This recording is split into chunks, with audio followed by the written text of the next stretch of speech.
I fought in the first console war. I remember it just like it was yesterday. We're going through a new one right now between the Xbone and PS4, but let me tell you something. I've never seen anything so bitterly disputed between armies of fanboys as back then between the Super Nintendo and Sega Genesis. Because nobody had both. You had to pick a side and stand by it. It was brother against brother. People died.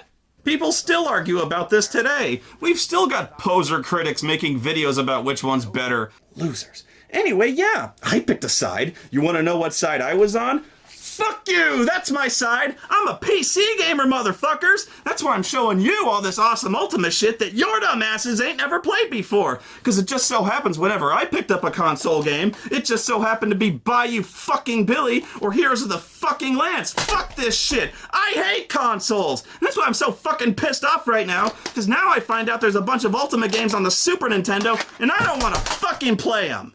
First, you got Ultima 6, which is basically a straight-up port of the PC game. So if you want to know if it's any good, all you gotta do is think about playing the PC version, then imagine replacing the mouse and keyboard with a fucking D-pad. It sucks.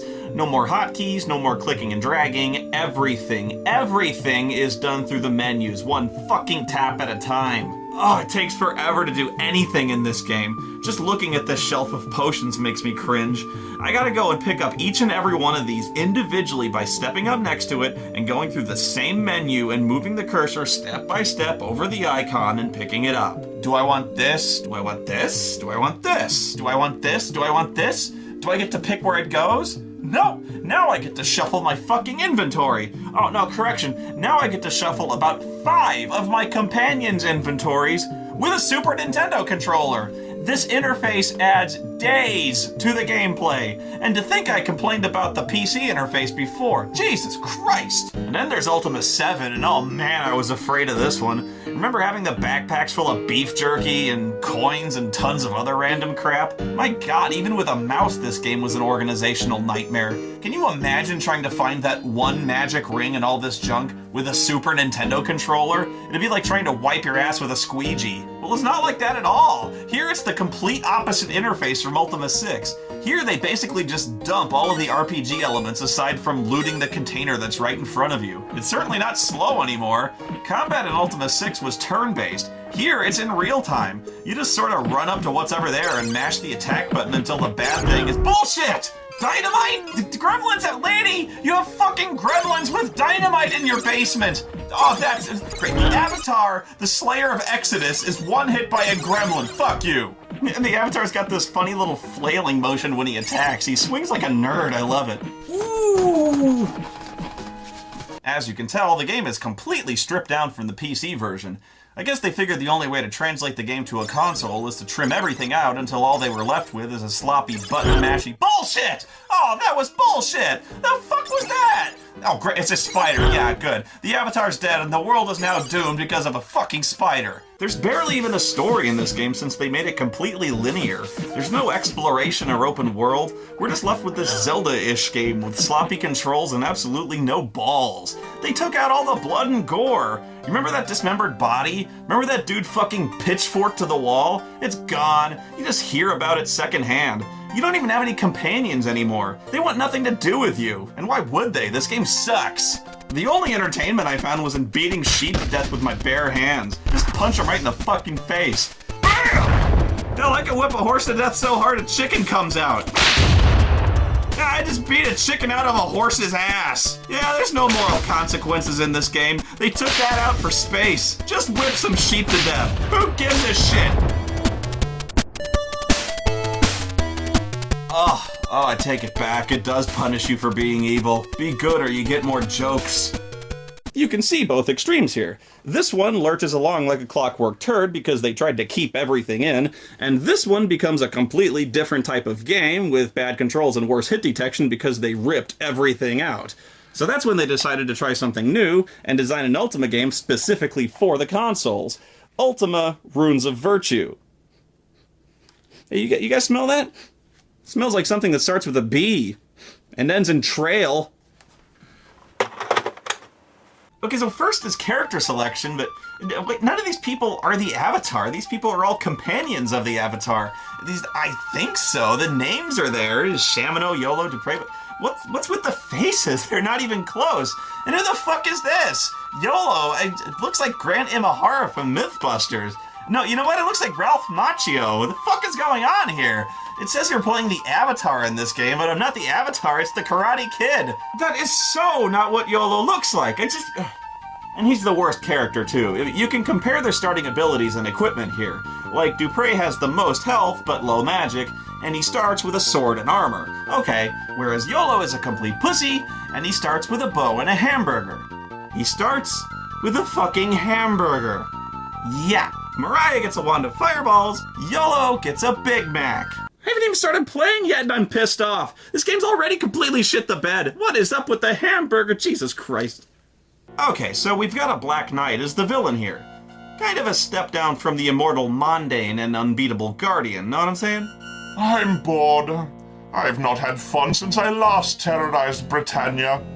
I know! I shall kidnap Lord Tholden. That should really annoy Lord British. Of course! I'm bored! I haven't had any fun since I last terrorized the world!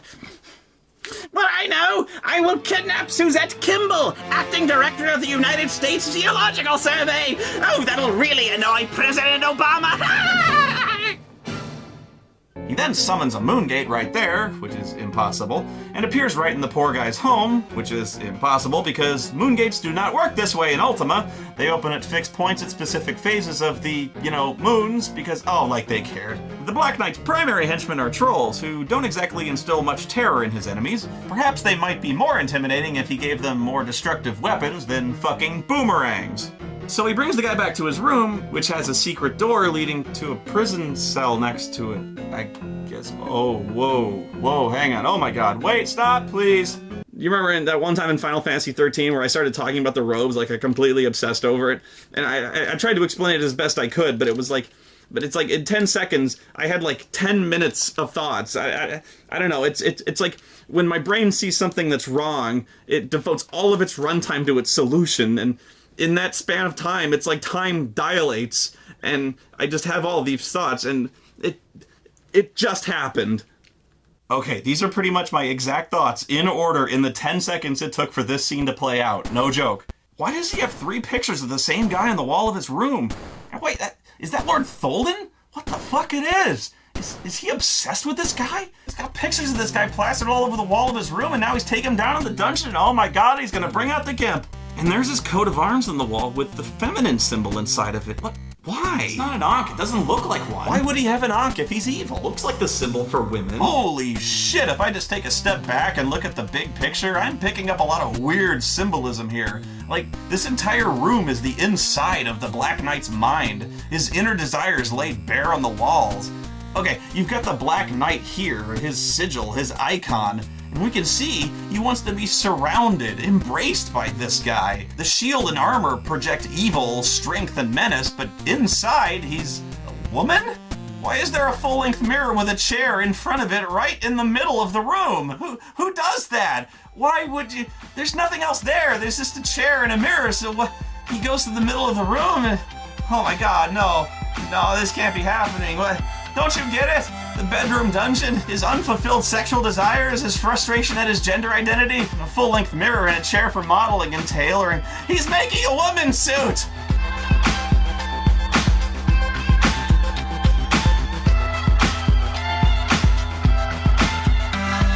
Would you fuck me? I'd fuck me. Fuck me hard.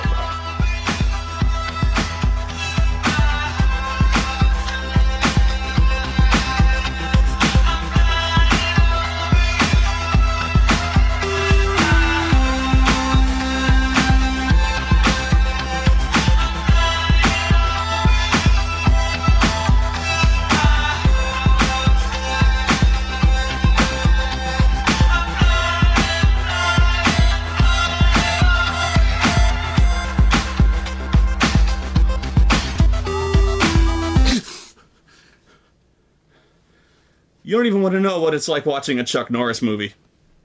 It's like being stuck in the limbo world of Inception. So yeah, Nystel tells Lord British about the kidnapping, and he's all, we must summon the Avatar to rescue him. And I mean, really? You're gonna call me for every goddamn thing that goes wrong in Britannia? So he summons a Moongate, and I appear immediately, just fucking immediately. But what if I was in the shower, dude? And that's if he was lucky. You don't want to know what I'd probably be doing. But come on, man, this isn't the Avatar. Hello? I'm the Avatar. Bro, we've met. I pulled your dumbass out of the abyss. Unbelievable. Nobody recognizes me. Lord British doesn't recognize me. Yeah. I see how it is. That's some cold shit there, man. As usual, the first thing I do in any Ultima game is